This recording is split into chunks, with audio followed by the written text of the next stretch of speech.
ქართული ოცნება 13 წლიანი მმართველობის შემდეგ განათლების რეფორმას იწყებს სკოლებშიც და უნივერსიტეტებშიც. 100,000-ით ნაკლები ახალგაზრდა იქნება ჩართული განათლების სისტემაში. სამაგიეროდ გაიზრდება აბიტურიენტების რიცხვი. 11 წლიანი სწავლება იქნება საკმარისი. სასკოლო ფორმები, მობილურების აკრძალვა, ეგრეთ წოდებული რეპეტიტორიუმი, მეტი საპატრიარქო და ჯარის გაკვეთილები სკოლაში. წყალიც არ არის სკოლაში. სარცი ხან არის, ხან არ არის. ანუ სუფთა რესურსებზე ვლაპარაკობ.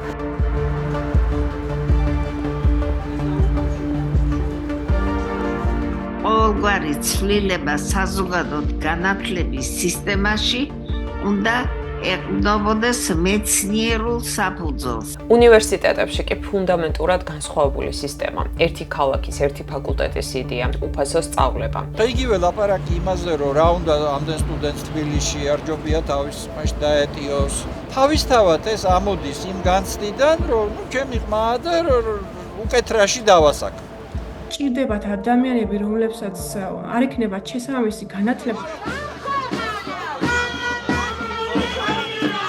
თავარი ხაზი რა არის ამ pseudo-ლიბერალური იდეოლოგიის, რომ ბავშვს ახალგაზრდას ადამიანს ზოგადად არ აძლევს საკმარის ცოდნას და ართმევღირებულებებს. ყველაფერს რასაც აკეთებს განათლების სფეროში ახლა ქართული ოცნება, აკეთებს იმ მიზნით, რომ შეინარჩუნოს სახელმწიფო.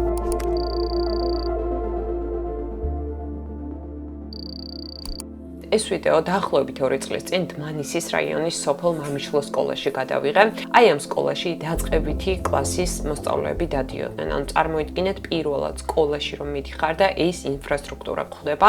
არ ვიცი 2 წლის მერე რა შეიცვალა, მაგრამ ეს სკოლა არ არის გამონაკლისი. საქართველოს სკოლების 70% არასათანადო ინფრასტრუქტურულ მდგომარეობაშია. არ არის გათბობა, არასათანადო ჰიგიენური პირობებია. სკოლებს არ აქვს გამართული ტექნიკა, ბიბლიოთეკები. აი მოდით ჩემს სკოლაზე ვილაპარაკებ. არ ვარგა კარფანჭრები, არ ვარგა კედლები, ანუ არის დასვრილი იატაკი, არის შეუღებავი ალბათ წლობით, შესაბამისად არაჰიგიენურ მდგომარეობაში. ასევე არ არსებობს ბუფეტები. 5 წელია მინიმუმ, რაც მე მახსოვს, საუბარი არის სასკოლო კვების პროგრამის დანერგვის საჭიროებაზე. ამ შემთხვევაში ყველა სკოლის გამართვას და ცხადია ხანგრძლივი დრო ჭირდება, მაგრამ ის რომ სკოლაში მაგალითად მოსწავლეები შიმშილობენ და სასკოლო კვების დანერგვას, ამას დიდი დრო არ სჭირდება და ამაზე 5 წელია უკვე საუბრობენ, ხო? კონსულტაციის და ტრენინგის ცენტრის 2021 წლის კვლევის მიხედვით, გამოკითხული ბავშვების 77% ამბობს, რომ სკოლაში ყოველთვის ან ხანდახან შეა. და ამავე კვლევის მიხედვით, საქართველოს საჯარო სკოლებში 72,500 ბავშვი არის სოციალურად დაუცველი, რაც მთლიანი მოსწავლეების 11%-ია. ბუნებრივია, რომ სოციალური ფონი კიდევ უფრო ამძაფრებს მდგომარეობას. გავს ოჯახებში ბავშვებს არ აქვთ ხელმისაწვდომობა, მაგალითად რეპეტიტორიუმზე, ტექნიკაზე, სახელმძღვანელოებზე, მოკლედ ისეთ სტაბილურ გარემოზე, რომელიც მათ სწავლას მოანდომებს. წარმოიდგინეთ, პატარა ბავშვი მოდის სკოლაში და მიიღოს უნდა განათლება და 6 წლიდან 18 წლამდე უწევს რაღაცა უბედურ, ღარიბულ, ღატაკულ გარემოში სწავლა განათლების მიღება. ანუ ან რა мотиваცია უნდა ჰქონდეს, ან რას უნდა ფიქრობდეს საკუთარ სახელმწიფოზე, რომ სახელმწიფო მას ამყოფებს ამ პირობებში. და ცხადია, მივედით მთავართან. ეს ყველაფერი, სოციალური გაჭირვება, არასათანადო ინფრასტრუქტურა, პირდაპირ კავშირშია მოსწავლის აკადემიურ მოსწრებასთან.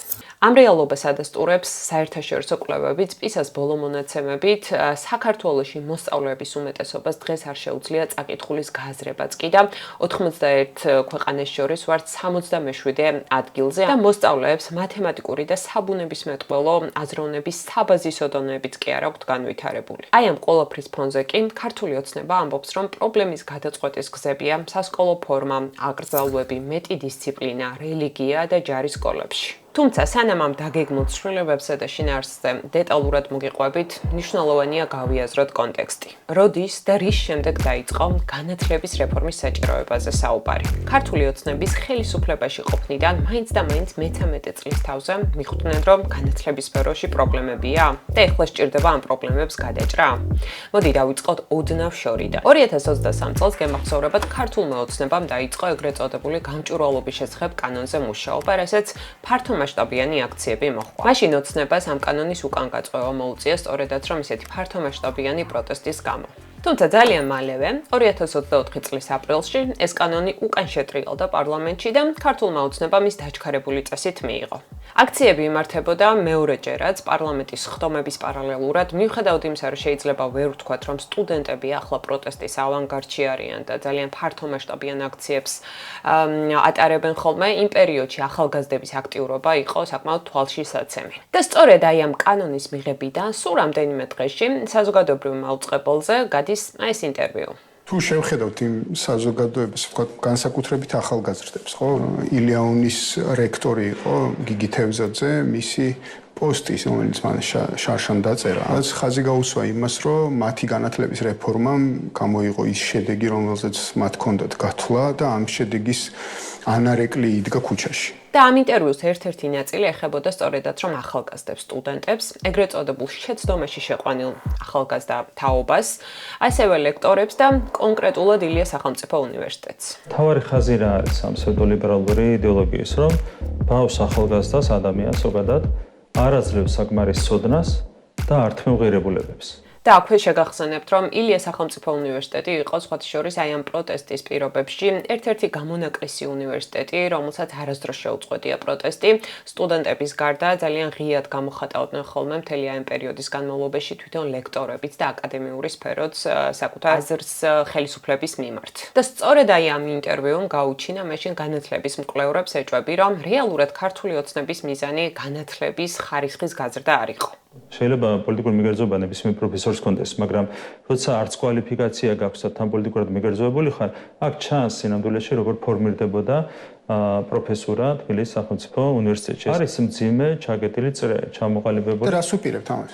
თვისებრივ გარდაქმნას. დაახლოებით წელიწადნახევარში იქნება უკვე სამთავრობო კომისია, რომელმაც უნდა იმუშაოს აი ამ რეფორმაზე და ერთადერთი ადამიანი ამ კომისიაში, ვისაც განათლების სფერო ეხებოდა, არის თვითონ განათლების მინისტრი, დანარჩენები იყო დაკომპლექტებული მაგალითად ეკონომიკის, ფინანსთა მინისტრებით და ასევე თბილისის მერით. მოკლედ, ლიბერალური ღირებულებებით გამჯდარი იდეოლოგია, ეს წინადადება დღესაც აქტუალურია. და ეს დოკუმენტი თავისი სრულფასოვანი შინაარსით მთლიანობაში იყო გაჯერებული ლიბერალური ღირებულებებით. საუბარია აი ამ დოკუმენტზე 2004 წელს ნაციონალური მოძრაობის დროს დაწყებულ განათლების რეფორმაზე. და რითი ჩაანაცვლა ქართულმა ოცნებამ ლიბერალური ღირებულებები. მთლიანად შეიცვალა ის მიდგომები, და ის სულისკვეთება და ღირებულებები, რომელიც სწორედ სკოლის სასწავლო პროცესთან არის დაკავშირებული.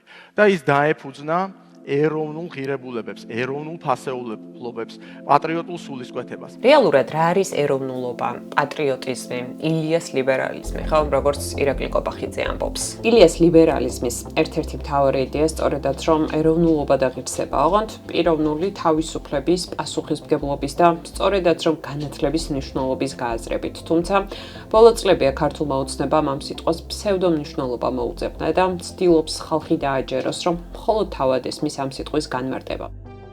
და სანამ თხრობას გავაგრძელებ, ტრადიციულად მინდა გთხოვოთ, რომ გამოიწეროთ ჩემი YouTube არხი და ამით მხარი დაგვიჭიროთ დამოუკიდებელ მედიებს. მოკლედ, აი როგორ ხედავს დღეს ქართული ოცნება განათლების სისტემას. მოდი დავიწყოთ სკოლაში დაანონსებული ცვლილებებით. შემოდის სასკოლო ფორმები, ანუ მშობლებს მოუწევთ ხოლმე, რომ შვილებისთვის შეკერონ სასკოლო ფორმები, სოციალურად დაუცველ ოჯახებს მიაწოდებს თვითონ სახელმწიფო. ეკრძალება მობილურის გამოყენება, ასევე დაუშვებელი იქნება 5 წლის ასაკში სკოლაში შეყვანა. ანუ საფეხურებით სხვანაირად განისაზღვრა უკვე და მე-11 კლასი რეალურად დაეთმობა რეპეტიტორიუმს.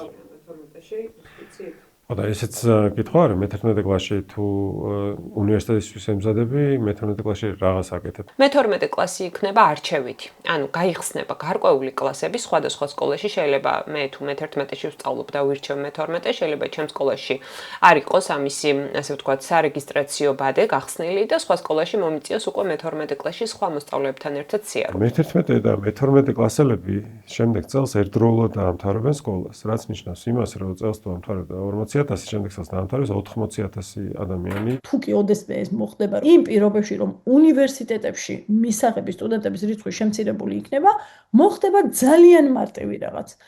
ძალიან ბევრი ბავშვი დარჩება უმაღლესი განათლების დაწესებულების მიღმა. ბიჭებს მოუწევთ სავალდებულო ჯარი. გოგონებს რას უპირებენ? მომსახურების სფეროში წავლენ და შესაბამისად მივიღებთ რას? მივიღებთ მომსახურების საზოგადოებას. საქართველოს 12 წლიანი სწავლების სისტემაზე გადავიდა 2008 წელს და მე მაგალითად ვიყავი პირველი ნაკადი, რომელმაც 12 კლასი დაასრულა.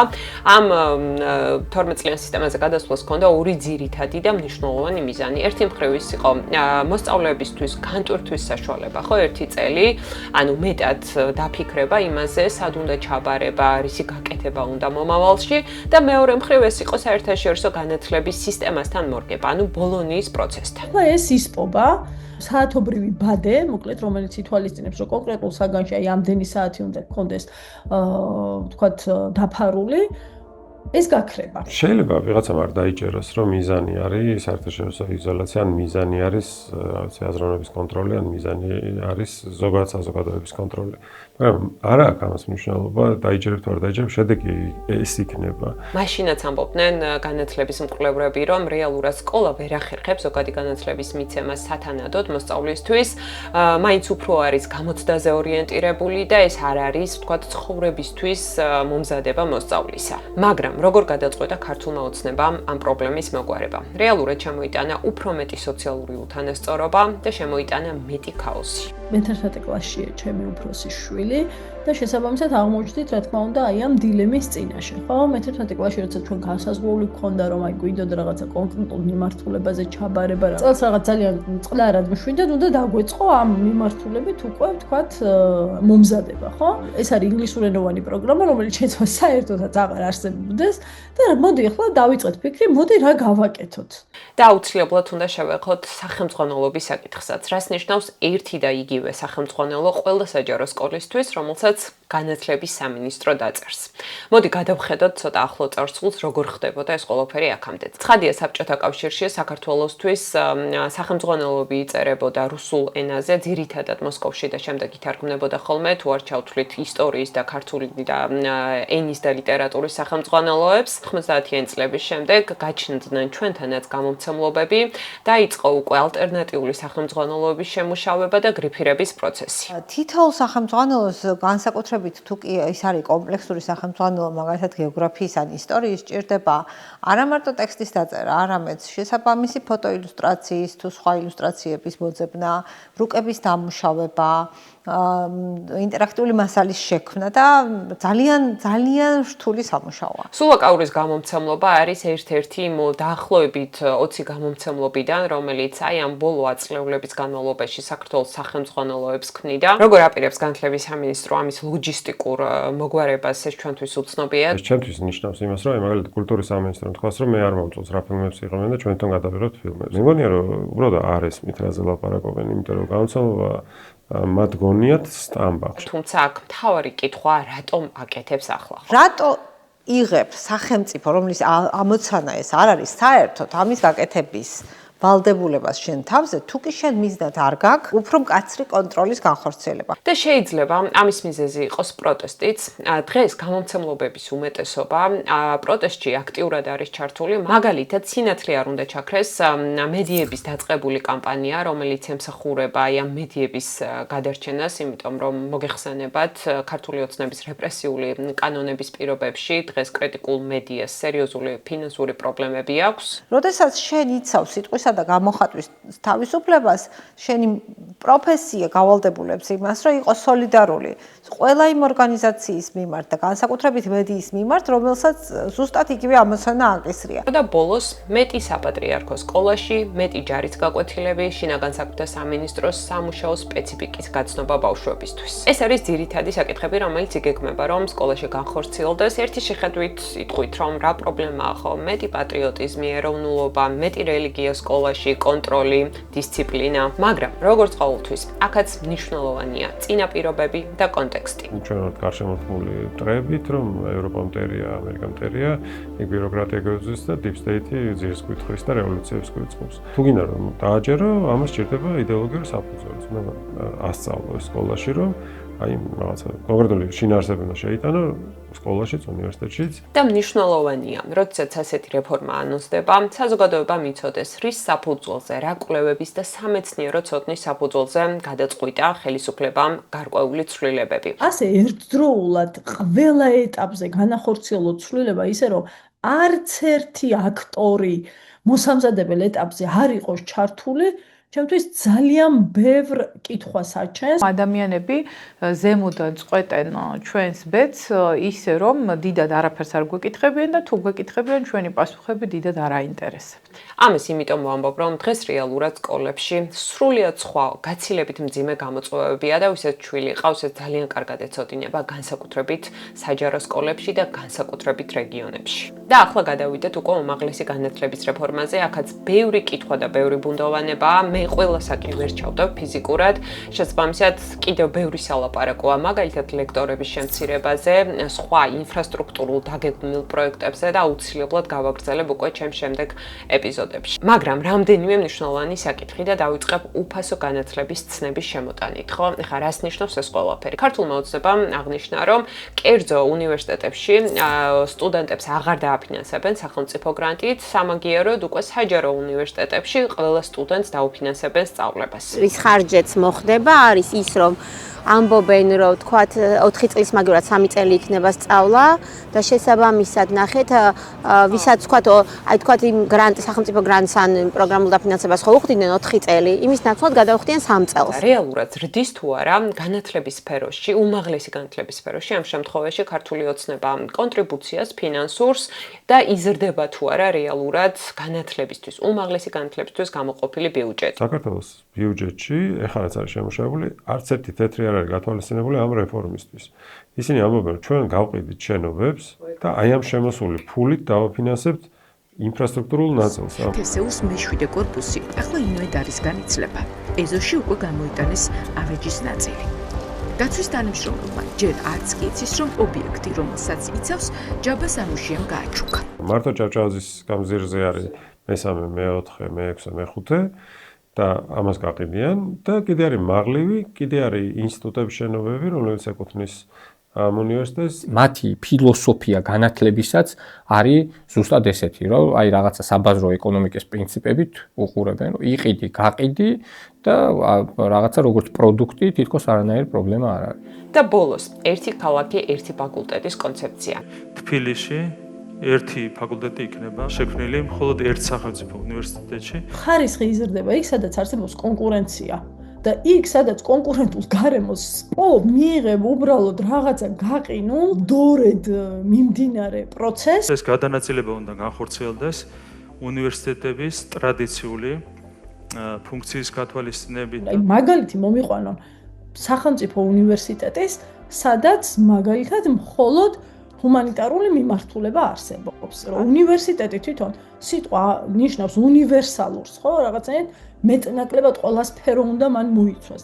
ქართულმა ოცნებამ ეს ახსნა ჭარბი კონცენტრაციით თბილისში და ეს მართლაც ასეა. თბილისში არის უნივერსიტეტების 60% და ზოგადად სტუდენტების უმრავლესობა ცხადია დედაქალაქში სწავლობს, ამას ბევრი მიზეზი აქვს. რეალურად რა არჩევანს გვთავაზობს ქართული ოცნება? პირველ რიგში ქუთაისში შეიქმნა ახალი საუნივერსიტეტო ინფრასტრუქტურა და ფიქრობთ, რომ დამატებით დაახლოებით 20,000 სტუდენტის მიღება უნდა შეძლოს და ასევე ფიქრობთ, რომ თბილისშიც უნდა შეიქმნას სრულიად ახალი ინფრასტრუქტურა რუსთავის მიმართულებით. ახლა ვინც სტუდენტია, იმათაც კი ეუბნებიან, რომ სადაც სწავლობთ იქ დაამთავრებთ, მაგრამ როგორ დაამთავრებენ? თუ კი ის ფაკულტეტი იმ უნივერსიტეტში აღარ იარსებებს, როგორ დაამთავრებს? თუ კი ის შენობა იმ უნივერსიტეტში აღარ იარსებებს, როგორ დაამთავრებს? ჭირდებათ ადამიანები, რომლებსაც არ ექნებათ შესაბამისი განათლება და განათლებას მოყვება თავდაჯერებულობა, რა ძალიან მნიშვნელოვანია, ხო?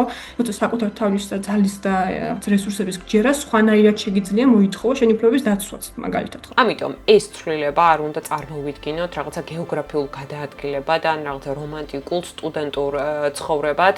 ეს რეალურად ქართველი სტუდენტებისთვის არის ახალი სოციალური ბარიერი. ქუთაისთან ვარ წარმოშობით, კლასელების უმრავლესობა ევროპაში დადის რაღაც პერიოდში ერთხელ და ეგ არის მაგათი დასაქმების წყარო, ანუ შემოსავლის წყარო. ქუთაისში მაგალითად არ არის ის რესურსი, რომ ამდენი სტუდენტი, რომლებიც თბილისში წამოვედით და აქ რაღაც სამსახური ვიპოვოთ. ეს ადამიანები თუ დავრჩებოდეთ იმ ქალაქში, რეალურად ჩვენი დასაქმების პოტენციალი იყო არარსებული, შეიძლება ითქვას. ამ ყველაფერზე არც ნაფიქრი არ არის, რა თქმა უნდა, ეხლა ისე იგეგმება ხო, არავის ეჭვი არ აქვს, რომ ამაზე ნაფიქრი არ არის. კერძო სექტორთან თანამშრომლობით, ბიზნესთან თანამშრომლობით უკვე ქონდა წინასწარი კონსულტაციები, მომზადება ასეთი სიღრმისეული ანალიზი და მომავალში უნივერსიტეტებში სტუდენტების მიღება დაეფუძნება სწორედ ასეთ ანალიზი. აუცილებლად თუ გვინდა რომ რაღაცაში გავერკვეთ, ის აუცილებლად მთლიან კონტექსტში უნდა წარმოვიდგინოთ. რა პარალელურ რეჟიმში მეუბნები რომ აი ეს რაღაც არაბული ინვესტიცია მოდის და ჩვენ რაღაცა ავაშენებთ ქალაქებს, სოფლებს თუ რა ვიცი რაღაცა სასტუმროებს. ყველაფერი ნათელია ჩემთვის რა, იმიტომ გინდა რომ შეამცირო უნივერსიტეტში მისაღები სტუდენტების რაოდენობა, რომ იქ რო დაგჭირდება შენ მომსახურე პერსონალი, აგერ გეყოლება იაფი მუშა ხელი. ამიტომ ამ ყველაფერს თუ ცოტა სისტემურად შევხედავთ, ერთი რამ ძალიან ცხადი შეიძლება გახდეს. ეს არის რეფორმა, რომელიც ძალიან მოკლედ რომ დავახასიათოთ, კიდევ უფრო გაზრდის სოციალურ თანასწორობას, გააძლიერებს ბარიერებს, შეამცირებს სტუდენტების რაოდენობას, იმ ადამიანების რაოდენობას, ვისაც უმაღლესი განათლების მიღება სურს, ამკაცრებს კონტროლს და განათლების სისტემას კიდევ უფრო აშორებს თავისუფალი აზრის სივრცეს.